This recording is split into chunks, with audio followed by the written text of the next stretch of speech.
రేవంత్ రెడ్డి, నీకు మా మీద కోపం ఉంటే కేసులు పెట్టుకో, కానీ రైతుల మీద పగ తీర్చుకోకు. రాష్ట్రంలో వర్షాలు లేకున్నా కన్నేపల్లి పంప్ హౌస్ దగ్గర 1,00,000 క్యూసెక్ల నీళ్లు సముద్రంలోకి పోతున్నాయి. కరువు ఉన్నా వర్షాలు పడకపోయినా గోదావరిలో ఎప్పుడు నీళ్లుండే ప్రాంతం తెలుసుకొని కేసీఆర్ ప్రాజెక్టు కట్టాడు.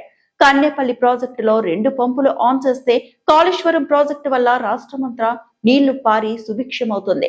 కానీ రేవంత్ రెడ్డి మోటార్లు ఆన్ చేస్తలేడు అని కేటీఆర్ అన్నారు. నిన్ననే మేమందరం గౌరవ శాసనసభ్యులందరం కూడా అందుబాటులో ఉన్న వాళ్ళందరం కన్నెపల్లి పంప్ హౌస్ కాడికి పోయినాం. కాళేశ్వరం ప్రాజెక్టు ఎక్కడనైతే ఇవాళ మేడిగడ్డ బ్యారేజ్ ఉన్నదో అవతల 10 కిలోమీటర్ల యువతలకి కన్నెపల్లి పంప్ హౌస్ ఉన్నది. ఆడపోయి చూసినాం. దేశమంతా రాష్ట్రమంతానేమో వర్షాలు లేవు. మొత్తం 33 జిల్లాలలో 26 జిల్లాలలో వర్షాభావ పరిస్థితులు ఉన్నాయి. వర్షం తక్కువ పడ్డది.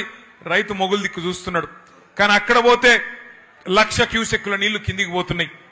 ఎందుకంటే KCR sir project Kaleshwaram project ఎక్కడ కట్టిండంటే మొత్తం ఎక్కడన్నా సరే కరువు ఉన్నా వర్షం లేకపోయినా గోదావరిలో ఏ పాయింట్లనైతే నీళ్లుంటాయో అగో గా పాయింట్ దేవులాడి లెంకులాడి అక్కడ ప్రాజెక్టు కట్టిండు. నిన్న అక్కడ పోయి చూస్తే 1,00,000 క్యూసెక్కుల నీళ్లు కిందికి సముద్రంలకు ఉత్తగానే పోతా ఉన్నాయి. అందుకే నిన్న పోయి అక్కడ విజ్ఞప్తి చేసినాం రాష్ట్ర ప్రభుత్వానికి, అయ్యా ముఖ్యమంత్రి గారు, నీకు మా మీద కోపం ఉంటే కేసులు పెట్టుకో, నీకు మా మీద కోపం ఉంటే ఏమన్నా చేసుకో, కానీ మా మీద కోపం రైతుల మీద తీయకు. ఇగో పంపు దగ్గర కన్నెపల్లి పంపు దగ్గర 1,00,000 క్యూసెక్కులు కిందికి పోతున్నాయి. ఆడ నువ్వు చేయాల్సిందల్లా 2 పంపులు చాలు చేస్తే చాలు, మొత్తం రాష్ట్రం అంతా సుభిక్షంగా అవుతుంది కాళేశ్వరం ప్రాజెక్టు వల్ల, దయచేసి ఆ పని చెయ్యు అంటే చేస్తలేడు.